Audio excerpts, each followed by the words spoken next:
Bom dia, boa tarde, boa noite no mundo do conhecimento. Falamos sobre inovação, tendências, dicas e a prática da medicina, além de assuntos sobre qualidade de vida.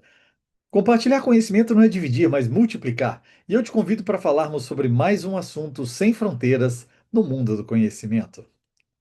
Medicina do conhecimento é ciência e informação a qualquer momento e em todo lugar. E eu sou Pablo Guzmão, anestesiador.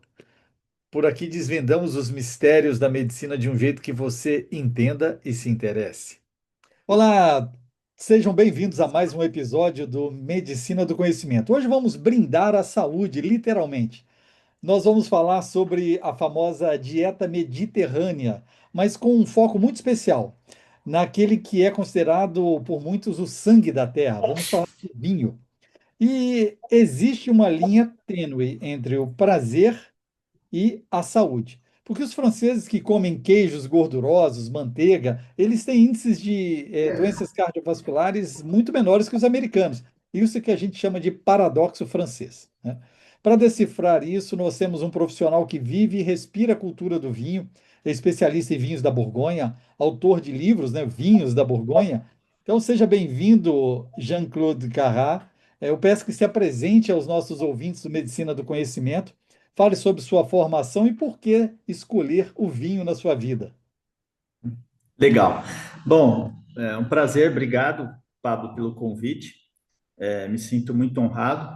Eu sou um franco-brasileiro, né? Pai francês, mãe brasileira. Meu pai esteve aqui a trabalho na Olivetti, máquina de escrever, né? E conheceu minha mãe. Eu nasci em Guarulhos, onde era a fábrica da Olivetti, região ali quase colada em São Paulo, né? E, e sempre uma vida entre a França e o Brasil. Meu pai sempre criou a gente dentro da cultura francesa, né? Então, sempre fizemos vinho em casa, mesmo em Guarulhos. Eu lembro pequenininho, com 5, 6 anos, a gente ia buscar uva em São Roque, em Jarinu, em Vinhedo, essas cidades próximas ali que tinha uva, porque meu pai precisava do vinho em casa. Meu pai nunca foi do status do vinho, né? Inclusive é o que ele me passou e é o que eu defendo até hoje, né? Nós defendemos o vinho, né? Como alimento. Então, eu nunca me lembro do meu pai ter entrado num empório, numa loja ou num free shop e comprado uma garrafa de vinho, né? Então, a gente fazia mesmo com Niágara, com uva Isabel. Ele me jogava naqueles tonéis de azul de azeitona, e a uva ficava ali, eu ficava peladinho pisando ali naquilo. Então, assim, minha história com o vinho vem de muito cedo. Na França também, depois, quando comecei a viajar para a França, sempre tive contato com a terra, né, com o verdadeiro vinho. E aí eu conheci Bernard Hidalgo depois de um bom tempo. Hoje nós estamos fazendo, apesar de ele ter falecido espiritualmente, 20 anos de amizade, porque ele me guia até hoje, né? E ele foi o meu tutor, ele foi o meu segundo pai.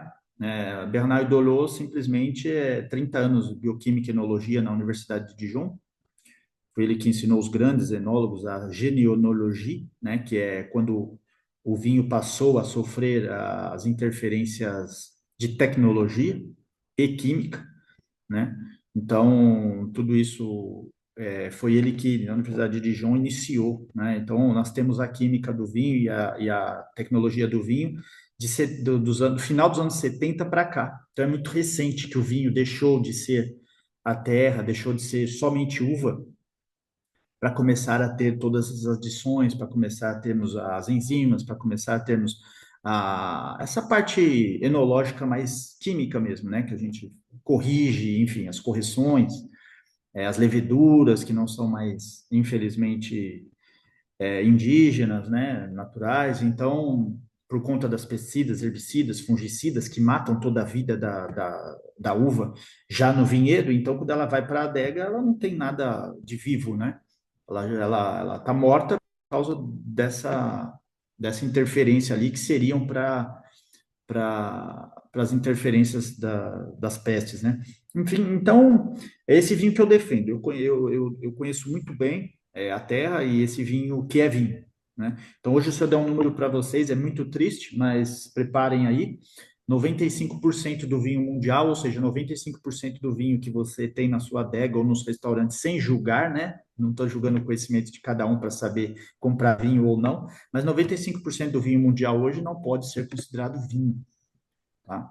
Então, hoje nós só temos 5% do vinho mundial que pode ser considerado vinho, né? O que é vinho? Vinho é quando eu tenho somente uva ali e talvez um pouco de enxofre, que é o conservante que os romanos descobriram. Então, desde os romanos nós já temos o enxofre para proteção do vinho, né? Então, eles usavam em uma época sal, água com sal, água do mar, taninos de outras plantas, né? Infusões, né? Que eram usados também na parte de tanar o couro, né? Então, são protetores aí naturais que o homem descobriu. Isso é benéfico e maravilhoso para o vinho. A partir do momento que o homem começou a se utilizar de produtos como na indústria alimentícia ou de hoje, que são interferências químicas ou para transporte, preservação, rendimento, né? Hoje você tem enzimas que te dão quase 5% a mais na produção, então, que aumenta volume, né? Manipulação de paladar, né? Então, hoje o ser humano, a indústria alimentícia manipulou o paladar do ser humano, então hoje tudo que é ácido, tânico, tudo que não tem sweet, o ser humano não quer mais. Então, o nosso paladar foi modificado, né, dos anos 70 para cá, as crianças foram moldadas a já precisar de açúcar, né? Então, um vinho hoje, para uma geração nova aí, se não for um vinho que eles têm o termo frutado, não é um bom vinho, né? Então, o vinho hoje ele é mais voltado a aromas e sabores do que se ele tem componentes bons para o nosso organismo, para a saúde ou não, né? Então, o vinho hoje ele é construído, moldado para dar prazer. O vinho hoje ele é ego, status e prazer. E o vinho de verdade, ele é ruim. Ele nasce ruim, você quer cuspir um bom vinho. Ele não tem aroma quando ele nasce, ele é o que a gente chama de vinho fechado, né? Então, assim, um vinho de verdade, se você quer ter prazer, o homem foi descobrir nas dificuldades, na guerra, quando ele teve que fugir, quando ele teve que voltar depois de alguns anos e encontrou enterrado lá alguma coisa, assim como queijo, assim, tudo isso o homem descobriu por acaso porque ele teve que esconder e depois, quando ele voltou, ele provou e falou: Nossa, ficou maravilhoso. Né? Mas não era a intenção. A intenção não era essa, evoluir o alimento. A intenção era guardar e ter que fugir, depois voltar, esconder, enterrar. Né? Então, foi meio que por acaso que essas ânforas enterradas, recentemente as garrafas, o homem descobriu que melhoravam. Né? Só que o vinho de hoje, eles nunca mais vão falar para você, numa vinícola, alguma coisa, guarde por 30 anos, porque ninguém em Xangai, com 40 metros quadrados, vai guardar vinho para neto, para filho. E o mercado é esse, o mercado é o mercado americano, o brasileiro, em São Paulo, quem vai fazer isso, né? O cara tem ali, hoje todos vão ter uma adeguinha ali de 30 garrafas, 60 garrafas no máximo, e é para beber, né?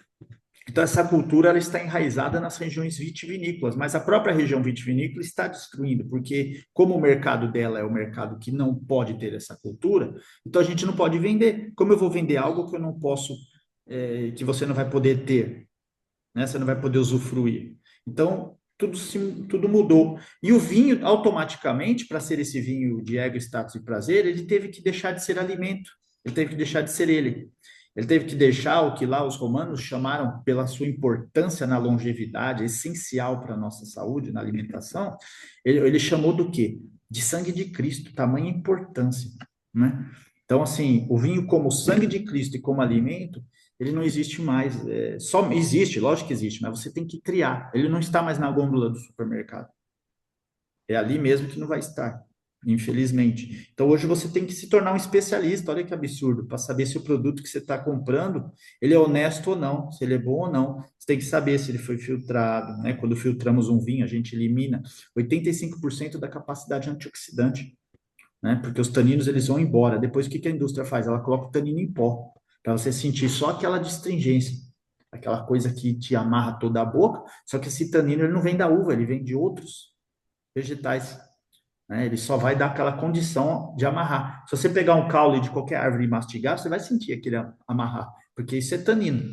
E o tanino está em todos os vegetais, né? O tanino é a proteção da planta. Como a planta não tem dente, não tem urro, o tanino é a proteção. Lá no passado, elas desenvolveram uma forma de defender os bebês delas. Por isso que são nas sementes. A semente é o bebê da planta. Então, é na semente que ela vai ter o máximo de tanino. Por quê? Porque quando ela cai na terra, esse bebezinho, todos os micro agressores que vão aparecer ali vão começar a morder e vai, é ruim, né? Vai amarrar. Então, essa é a primeira defesa do ser vegetal. Por isso que eles proliferaram, então, por todos os lados, por conta do tanino. E a célula animal, depois, quando apareceu, nós, os animais, a célula animal começou a perceber isso. Por isso que ela começou a se alimentar somente desses grãos, dos bebês de planta, né? Porque ele começou a perceber uma longevidade quando ele descobriu isso, né? A como extrair, como. Então, essa longevidade veio com testes, né?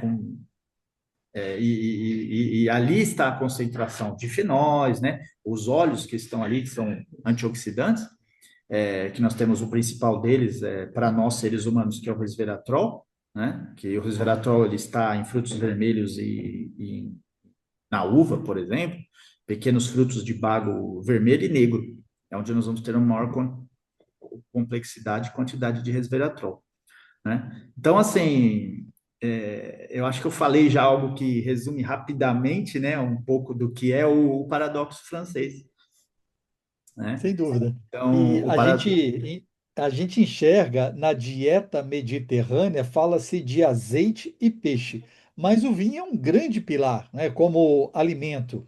E nós temos estudos aí que mostram que o consumo moderado está ligado à longevidade, como você acabou de falar, por causa do resveratrol e dos polifenóis.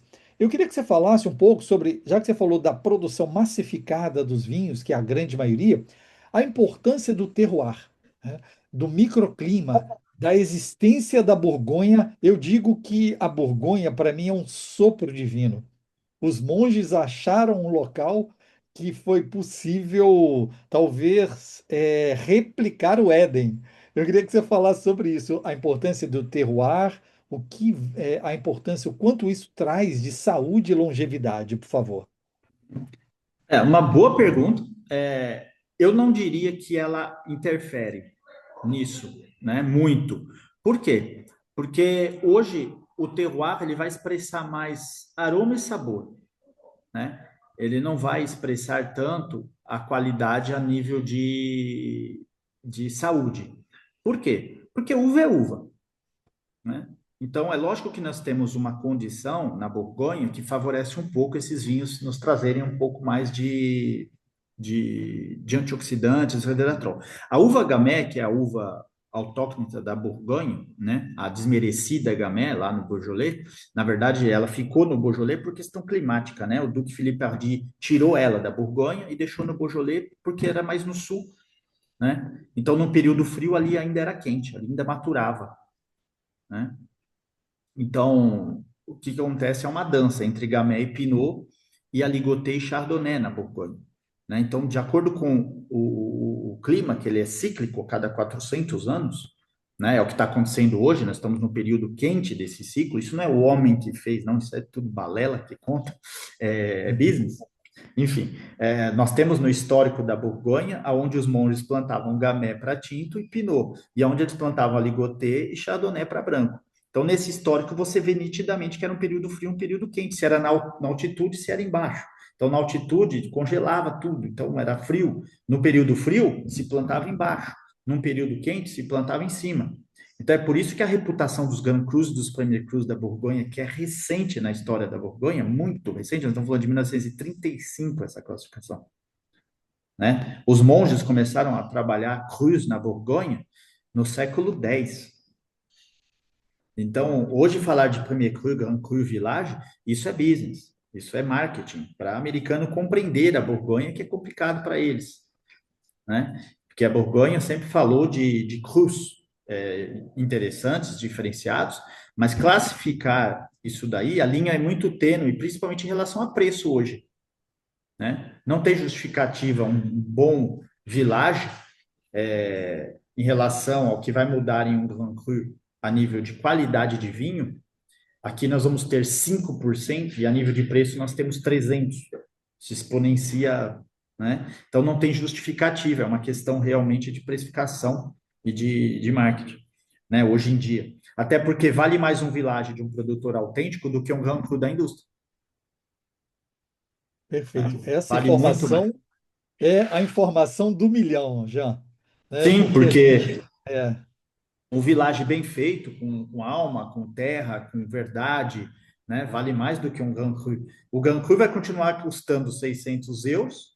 Você pegar um Montrachet da indústria, 600 euros, um Montrachet de um artesão, de um pequeno produtor, você consegue por 200 euros, né? Então, assim, por quê? Mas ele não é conhecido, ele não é famoso, né? Então, a Borgonha, hoje você, infelizmente, você tem que conhecer o produtor. Já não é mais o climar nem o ano, nem a safra. E antes não, antes era climar, safra e produtor, né? Por que que não se ligava para os produtores? Porque todos os produtores vinificavam igual. Existia respeito aos ancestrais, existia uma técnica bourguignone a se seguir. Hoje não. Hoje você pega em um clima, em um Grand Cru, você tem mais de 50 produtores ali, num Clos Vougeot, por exemplo, cada um faz o vinho da sua técnica, cada um faz para um mercado diferente. Como que você vai degustar de três produtores e identificar o Clos Vougeot? Você não identifica mais. Então a expressão cru sumiu, né? Então hoje você tem que conhecer o produtor. E voltando a falar sobre a Bourgogne em relação, sobre terroir em relação a condição fenólica da uva, a condição de o vinho ter mais condição de resveratrol, de polifenóis, é por causa do sofrimento, né? Quanto mais, isso é base da vida, né, para qualquer célula. Quanto mais eu sofro, mais eu sou inteligente, mais eu sou capaz de produzir coisas boas, mais eu sou capaz de me desenvolver, mais eu sou capaz de. Então, a videira não é diferente. A videira, quanto mais ela sofre, mais eu tenho filhos bons.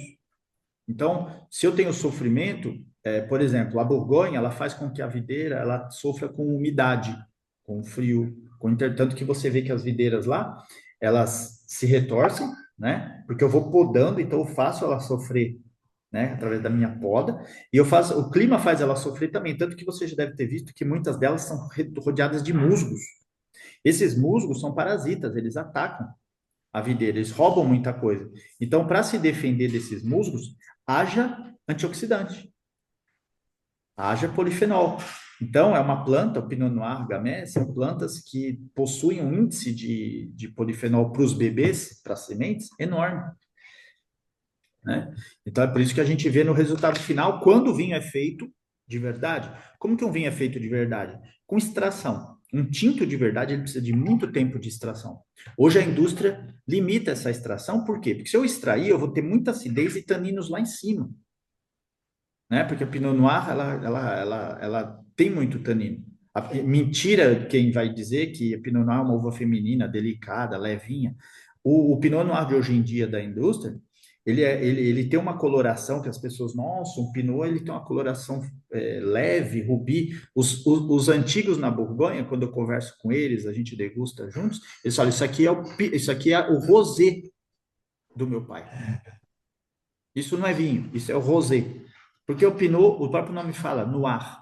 A Gamay também, Gamay noir a jus blanc, né? Então, por que noir? O vinho sai preto. É um vinho duro. Um vinho, o verdadeiro Borgonha, ele é preto, ele não é aquele rosadinho, tá? Então, já é uma dica aí também para buscar um Pinot de verdade. Um Pinot que é levinho, ele foi feito para a indústria, sem extração, foi feito para o mercado moderno, que quer o quê? Frutinha, framboesinha, moranguinho no Pinot Noir. E um verdadeiro Pinot, ele tem que ter frutas negras, porque vai vir da extração longa, né? E ser terroso, isso é uma coisa de você querer mastigar. Duro, taninos altíssimos, acidez lá em cima, né? Um bom Borgonha se faz em anos frios, para ter muita acidez. Então, só que esse vinho vai precisar de pelo menos 15, 20 anos para você desfrutar dele com, como se deve. E isso o mercado hoje não aceita mais, né? Então o vinho já nasce pronto. E um vinho da Borgonha nasce pronto só com tecnologia. certo. E eu queria que você falasse um pouco, já que a gente falou de terroir, essas questões das divisões das regiões da Borgonha, Côte Nuit, Côte de Beaune, Côte Chalonnaise, Côte Mâconnais, Isso faz muita diferença ou você consegue achar vinhos verdadeiros, vinhos reais em cada uma delas, de acordo com o produtor? Em toda a Borgonha você vai ter vinhos extraordinários, né? Os meus vinhos que eu adoro do dia a dia é Irrancy, né? Irrancy é um tinto de Chablis, lá em Saint-Brie. Ou seja, as pessoas pensam que é só branco, não. Então, assim, são regiões esquecidas. Por quê? Com o aquecimento global, é lá no norte que nós estamos fazendo pinots bons para guarda. Pinots duros, pinots que os taninos estão uma maturidade boa, né? No sul da Borgonha, nós estamos tendo muito calor. Então, são regiões que estão tendo problemas para vinificação, né? E aí que muitos anos estão sendo corrigidos com a acidez, com ácido, enfim. É, mas o norte da Borgonha e a altitude é que vai fazer grandes vinhos hoje em dia, né? Então, você tem as Hautes-Côtes de Nuits, as Hautes-Côtes de Beaune e toda a região do norte ali, do Yonne, região de Chablis e Côte-Auxerrois, né? Se for para o sul da Borgonha, eu já aconselho o Gamay, né? Mâconnais é feito com Gamay, porque a Gamay faz bons vinhos no calor, né? Então, o aquecimento global está aí, isso é fato. Sim. E a gente fala do paradoxo francês. Você vive na França e eu queria que você falasse, o segredo é só o vinho ou a forma como se bebe? A gente fala que os italianos são vinhos feitos para comer. É difícil você tomar um italiano. Ah, vamos abrir aqui um vinho fim de tarde, um italiano. Não, é para massa. É. O vinho da Borgonha, ele é para comida com escargot, com des œufs, com bœuf bourguignon, ou é um vinho para se beber exclusivamente ao fim de tarde com uma boa companhia? Ou ambos? Bom, eu acho que ambos, né? Quando a gente fala de paradoxo francês, a gente não pode esquecer um âmbito antioxidante que é o estresse oxidativo. Então, nós temos muitas condições oxidativas, né? Os radicais livres já, aí sim a gente vai falar das interferências como o principal dele hoje para a oxidação, que é o açúcar, né? O segundo fator é o estresse. Então, o estresse, ele pode sim, um vinho branco que não tem taninos, que não tem antioxidante, por que não ele não pode ser um antioxidante? Porque eu nunca vi alguém com uma taça de um bom vinho branco num aperitivo, com um jardim bonito, olhando o pôr do sol, eu nunca vi essa pessoa estressada, né? Então, o slow food, essa, você falou de Itália, né? Então, assim, essa condição de nós pararmos, que é o que o europeu faz muito, que na Borgonha nós fazemos muito, o francês faz muito também, isso é antioxidante, né? Porque a oxidação do nosso corpo não podemos linkar somente a radicais livres, né? A oxidação vem também do estresse. E, aliás, hoje nós vivemos, a sociedade, principalmente a moderna, ela convive 100% em contato com isso, com, com os dois fatores principais, inclusive do câncer, né? Que é uma oxidação. O açúcar e o estresse. Nós vivemos em contato permanente com isso. Então, nós temos que eliminar da nossa vida o açúcar e o estresse. Boa. E essa forma de vive, savoir-faire francesa, principalmente do interior, né? Eu considero, por ter morado em Paris, aquela loucura de correria, o francês fazendo careta, brigando. E quando a gente vai para o interior, é outra vida, é contemplação, é a saúde do bem-estar, da saúde mental. E eu acho que, na verdade, você acha que o francês, o interior, a vida aí sabe melhor envelhecer como vinho? Sim, com certeza. É o que dizia o paradoxo, né, francês. O paradoxo francês, ele é de 1819, né? Samuel Black escreveu isso. Então, assim, desenvolveu estudos, né, que nós levamos até hoje, né? Hoje eu vejo muitos profissionais da saúde citando o paradoxo francês, mas o paradoxo francês hoje ele é uma utopia, praticamente, né? Por quê? Porque a alimentação hoje do francês ela não é a mesma do passado, né? O pão hoje ele não é mais feito com levedura. Lógico, você vai encontrar uma boulangerie ou outra, você vai encontrar, mas não é aquela coisa que todos, não é? Antes era 100%. Hoje não, hoje na correria ali, você está num hotel, num Ibis ali no centro de Paris, o seu pão não é mais o pão do passado. Seu croissant não é mais um croissant de manteiga, ele já é de gordura hidrogenada, né? Então, assim, você vai encontrar isso num bom boulanger, numa boa padaria, não como em São Paulo. Você quer um pão de verdade, você vai ter que buscar a padaria que vai te custar R$ 100 um pão, né? Então, assim, não é uma coisa mais popular, não é uma coisa comum do dia a dia como era para o francês. Então, a alimentação do francês, quando a gente vai falar de paradoxo francês, ela não existe mais. Até existe, mas você tem que buscar. Já não é o comum, não é o dia a dia. Ninguém mais tem a vovó em casa, com o levain, fazendo a massa madre do pão, né? Então, ninguém mais tem a vovó fazendo o ossobuco ali, aquela sopa ali, 3 horas, desde das 3 da tarde, aquilo ali. Por quê? Porque tá todo mundo morando num cubículo com seu cachorrinho e 2, 3 vezes por semana é McDonald's na França. Então, o francês do passado não é o francês de hoje, né? Muitas fritas, é muito óleo vegetal, frituras. A Coca-Cola já ultrapassou o vinho em consumo per capita. Então, podemos falar realmente de paradoxo francês na França? Não, a França mudou. Então, isso é passado. E vamos falar que é o vinho. Como era o vinho do passado? É o que eu expliquei no início do nosso podcast aqui. O vinho de hoje tem antioxidantes? Né? Vamos fazer uma análise laboratorial de índice de IPT, chama-se IPT. Você leva um vinho para o laboratório, faz a análise laboratorial do IPT. O IPT é o índice de polifenol total. Ele tem que ser acima de 25 mil ml. Acima. Sabe quantos vinhos hoje fazem análise? Tem? Esse número que eu falei para você, 5%. Uhum. Então, estar na França não é mais aquele glamour. Você tem que saber qual França, onde eu vou buscar a verdadeira França, porque ela não está mais por todos os lados. Né? O próprio escargot que você citou, a pessoa chega em Paris, o turista, senta num bistrô e vou comer um escargot, o escargot vem da Europa do Leste. É a Europa do Leste que fornece escargot para a França, tamanho turismo, tamanho número de escargot. A França não consegue produzir escargot assim, artesanalmente, né? Então, o creme de leite do seu molho não é mais um creme de leite cru, né? Então, não é creme de leite. Né? O queijo francês, não, né?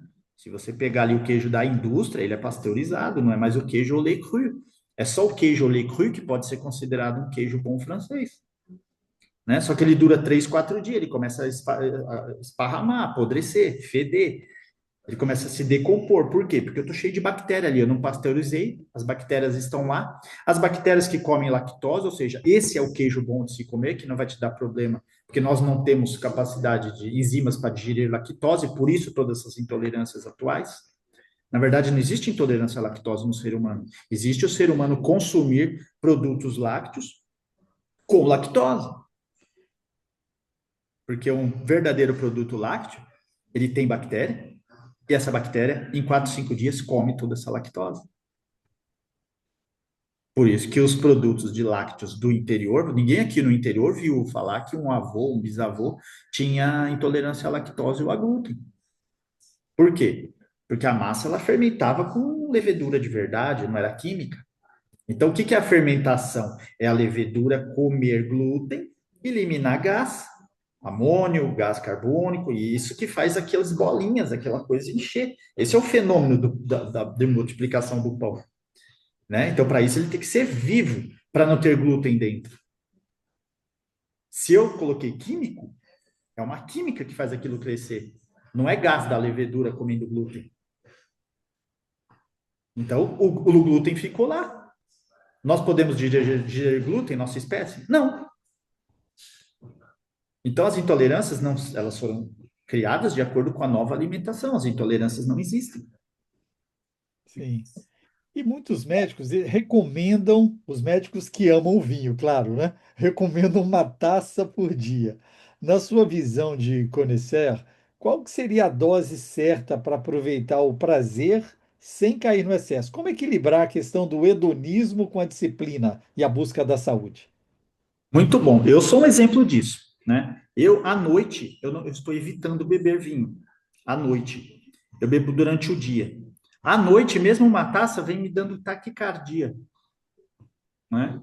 Meus exames cardiológicos são perfeitos, né? Tudo a nível de Doppler, tudo, carótidas, tudo, né? Vasos, tudo perfeito, né? Parte ergonométrica, tudo perfeito. Por que eu tenho essa taquicardia à noite? Né? Porque o vinho ele é vasodilatador, né? Então, a minha saúde ela melhorou tanto, porque eu já fui muito doente, principalmente por conta da alimentação em excesso e bebida em excesso, e me curei. Eu me curei assumindo a alimentação da nossa espécie, né, que ela é onívora, então hoje eu só como alimentos que vêm realmente da natureza, como se eu estivesse coletando e caçando, né? Jejuo bastante, porque o jejum não é nada mais, nada menos do que, as religiões vão explicar de uma forma, mas ela não é nada mais, nada menos do que o período que eu não achei minha casa. Então, eu não tinha geladeira na selva, né? Então, eu posso ficar 3 dias sem achar o meu alimento. Então, Deus é perfeito, a natureza é perfeita, o organismo é perfeito. Então, não é sempre que existe comida. Como que hoje o ser humano vai lá e a cada 3 horas ele caiu nessa balela que a cada 3 horas eu tenho que me alimentar ou mais, né? Aí a minha insulina vai lá em cima. Se eu trabalho meu pâncreas toda hora, ele não aguenta. Insulina lá em cima, eu vou inflamar, eu vou adoecer. Cada ser vai adoecer em um local, né? Isso é certo. E eu adoeci. Eu fui descobrir a alimentação correta, que é a alimentação do ser humano, a alimentação cetogênica, né, que chama, outros chamam de mediterrânea, outros chamam de, enfim, tem os adeptos à carnívora, dizer que o ser humano é carnívoro, também funciona, mas eu acho que não é bem, não concordo 100%, né? Então, o vinho, ele faz parte. Por quê? Porque fruta nós só comemos como guloseima, na verdade. É uma energia a mais. Então, não é sempre que na mata eu estou caminhando, eu vou achar uma bananeira, né? Não é como ir na feira e encher a geladeira e a fruteira de fruta. A semana inteira você vai lá e pega uma fruta. Isso é insulina lá em cima também, é açúcar. Frutose é açúcar, né? Ah, o mel. Pô, o ser humano, o Homo sapiens, ele ia achar um coisinho, um favinho de mel uma vez no ano. E mesmo assim ele ia ter que enfrentar as abelhas. Hoje não, você tem o pote, mel é saudável. Não, é açúcar, né? Então, tem que ser muito esporádico tudo isso. Então, evitar açúcar no total, seja frutose, seja o que for.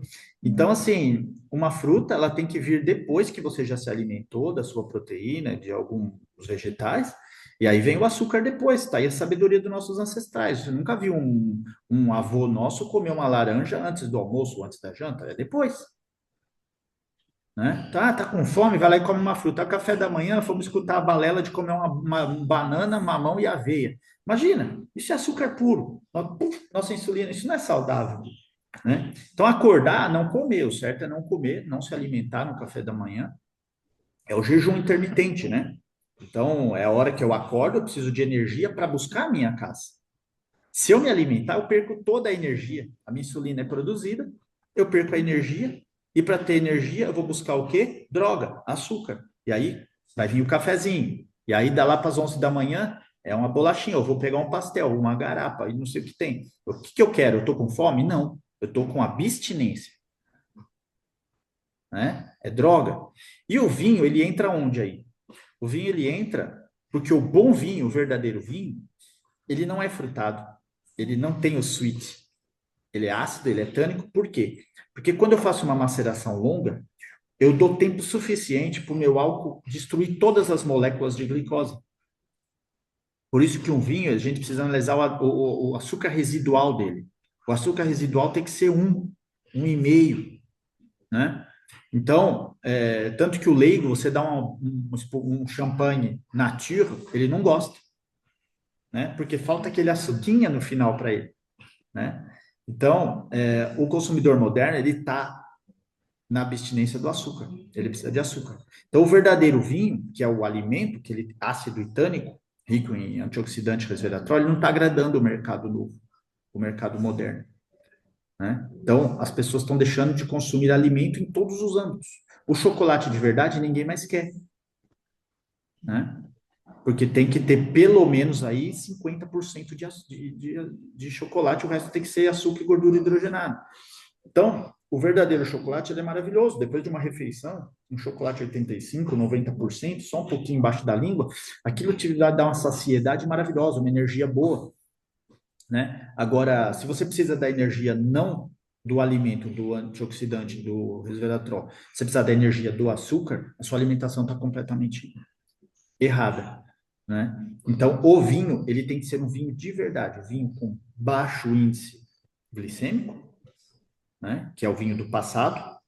Então, é outro fator aí que faz os vinhos atuais não serem considerados vinho-alimento, né? O índice glicêmico tem que ser baixíssimo. E a quantidade, entrando agora na sua pergunta, resumindo, 35 gramas de álcool diário, tá?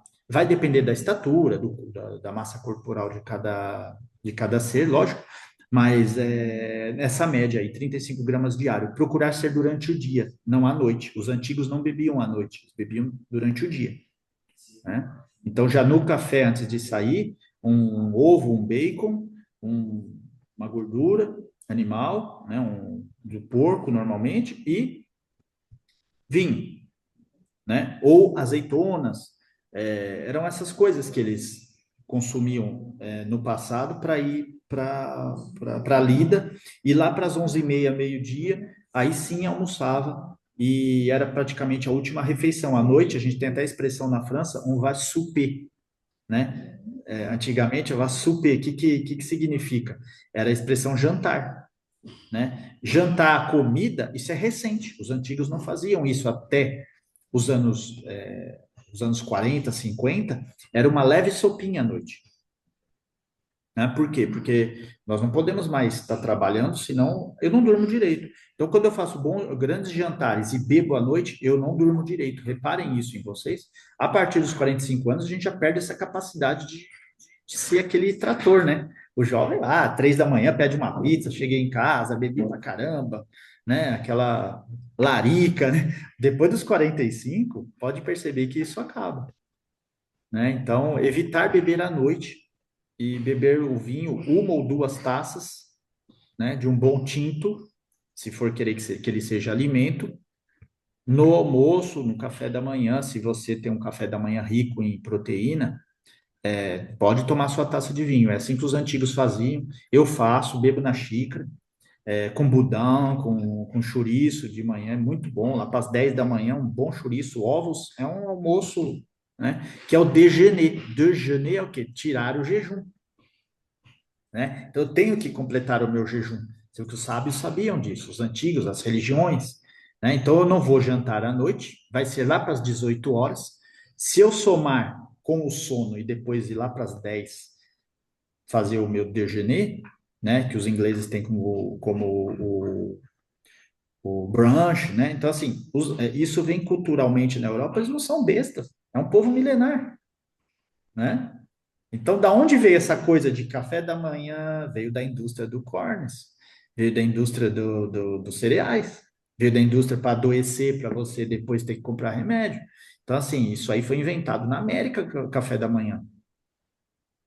Se vocês pegarem na história do europeu, até do brasileiro, o brasileiro era um cafezinho e inchada nas costas, vou embora, né? O café da manhã, esse negócio de 7, 8 horas da manhã, você se empanturrar de fruta, de cereais, de pão, isso tudo é o veneno atual, né? Então, o vinho no desayuno, no petit déjeuner, no déjeuner, né? O déjeuner a gente fala o quê? Almoço, né? O café da manhã, que é recente na França, petit déjeuner. Déjeuner é o quê? Déjeuner, para quem não conhece o francês, vamos traduzir, é tirar o jejum, né?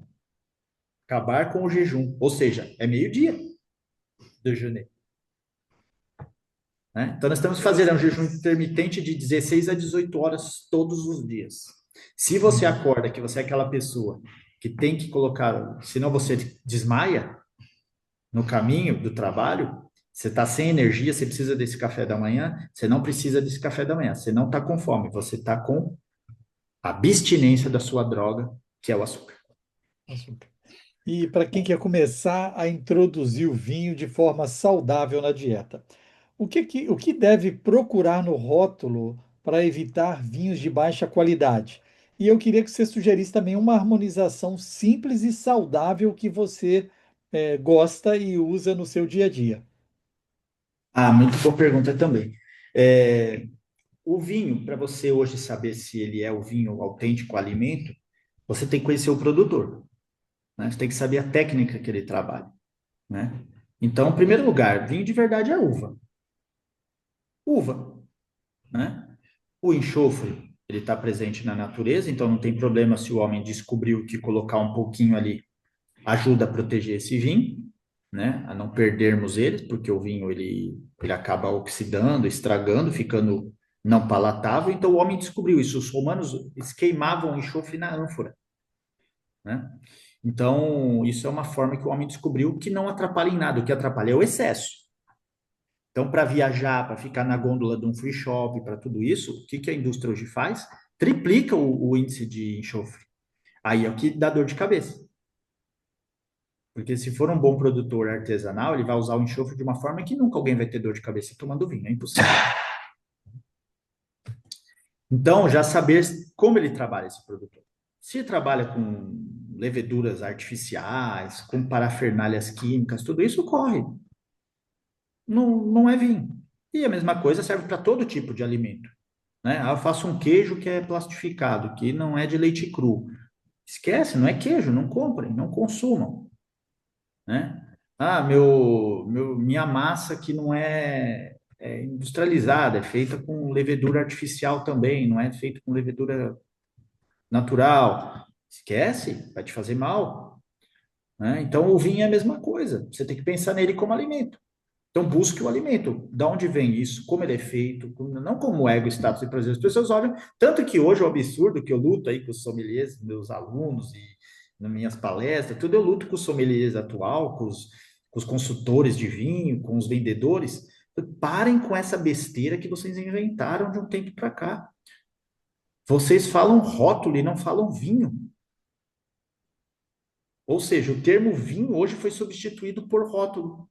Ah, senhor, eu tenho no meu catálogo um rótulo que entrou. É vinho. Você vê que já tornou automático falar que aquilo é um produto.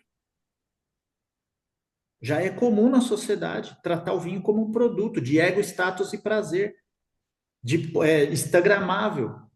Não é mais um alimento. Que absurdo que que ponto nós chegamos. Nós estamos falando de 2.000 anos de história que nós destruímos em 30. 30. Nossa geração destruiu recentemente e muito rápido. Então, é isso que eu alerto, é isso que eu falo, gente, vamos voltar lá atrás, vamos prestar atenção. A coisa está se perdendo de uma tal forma que hoje você vê já sem álcool, né? Todas as indústrias europeias já estão pensando no vinho sem álcool, né? O álcool é o vasodilatador. Do que a gente está falando de resveratrol, de tudo, é importantíssimo dizer que se você começou a uva, tem também. Está lá na semente, mastiga a semente, está lá esses óleos fenóis, eles estão ali. Só que é só o álcool que dissolve ele. O álcool é o solvente na vinificação. Por isso que eu preciso a partir de 15 dias de maceração. Por quê? Porque a partir de 15 dias que eu tenho mais de 10 graus de álcool, que é a quantidade suficiente que começa já a dissolver os óleos fenóis, tirar lá de dentro da semente, da pele, e trazer para o vinho. Por isso que o vinho de hoje ele é frutado, levinho, porque a indústria não faz essa maceração longa, porque se eu fizer essa maceração longa, eu vou trazer tanto tanino para esse vinho que ele precisa de 3 anos de barrica para amaciar, para eu conseguir pôr na boca. 3 anos de barrica, imagina, 1.000 euros uma barrica. É tempo. E hoje o problema da indústria alimentícia é o famoso time is money. Tudo tem que ser rápido, né? E a alimentação não é rápida. Não podemos pensar em rapidez para se alimentar. Você tem que parar para pensar que não é ir lá e pegar e pagar e sair com ele comendo. Você tem que caçar. Caçar. Isso vai te levar um dia. Dê graças a Deus se você conseguiu em um dia, né? Então, nós estamos tratando o nosso corpo sem pensar na essência biológica, né? A essência biológica é caçar, é tempo, é não ter certeza. Hoje o homem quer ter certeza até da morte, né? Ele quer doutrinar tudo, ele quer dominar tudo na medicina. Hoje o grande problema é isso. Eu vou e eu faço, aconteço. Não, não faz, acontece. Evoluímos muito, lógico, né? Tem coisas maravilhosas, situações maravilhosas. Hoje você poder impedir uma célula cancerígena, hoje você poder interferir em muitas coisas, a robótica, enfim, a tecnologia da medicina, o que seria? Eu acho uma coisa até espiritual, eu acho que tem uma influência espiritual nessa evolução toda, inclusive hoje nós estamos aqui podendo nos falar, transmitir, Wi-Fi para mim, essas ondas, essa conexão, isso tudo para mim é espiritual. Eu sou espírita, eu estudo muito, e para mim tem uma ligação aí. Mas a partir do momento que o homem começa a querer ser o superior a tudo isso, né? Eu mando, eu pago, eu vou buscar, eu aconteço, ali nós estamos nos perdendo. Né? Tal caso aí, se estamos falando de alimentação, nós estamos vivendo hoje, para mim, com todo respeito aos adeptos, né, a aberração das canetas emagrecedoras, né? Para mim, né? Eu pessoalmente vejo isso como a humanidade está realmente complexa, complicada, né? Eu não vou dizer nem que não funcione, não vou dizer nem que não é que não vou dizer isso, né? Eu vou dizer da onde que está a cabeça do ser humano que fala, eu vou me empanturrar essa noite porque eu resolvo dessa maneira, né? Eu vou sim chapar o coco, eu vou sim comer meio bolo no aniversário do meu filho porque eu resolvo assim. Então, assim, perdemos a essência, perdemos a nossa biologia, né?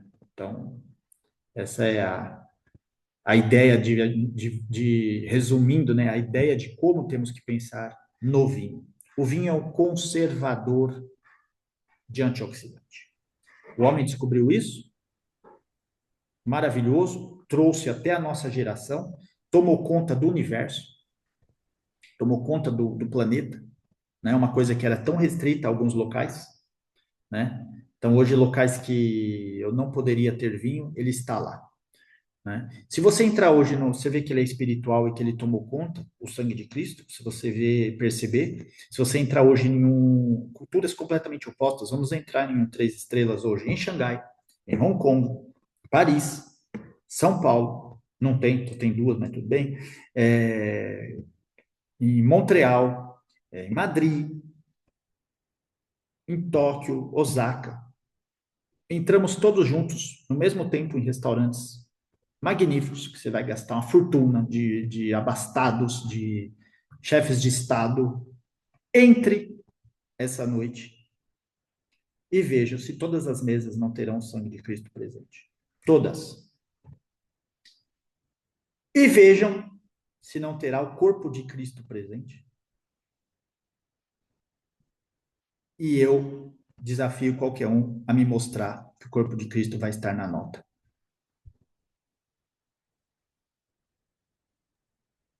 E no ponto de vista, eu vou te fazer um desafio agora para falar da harmonização.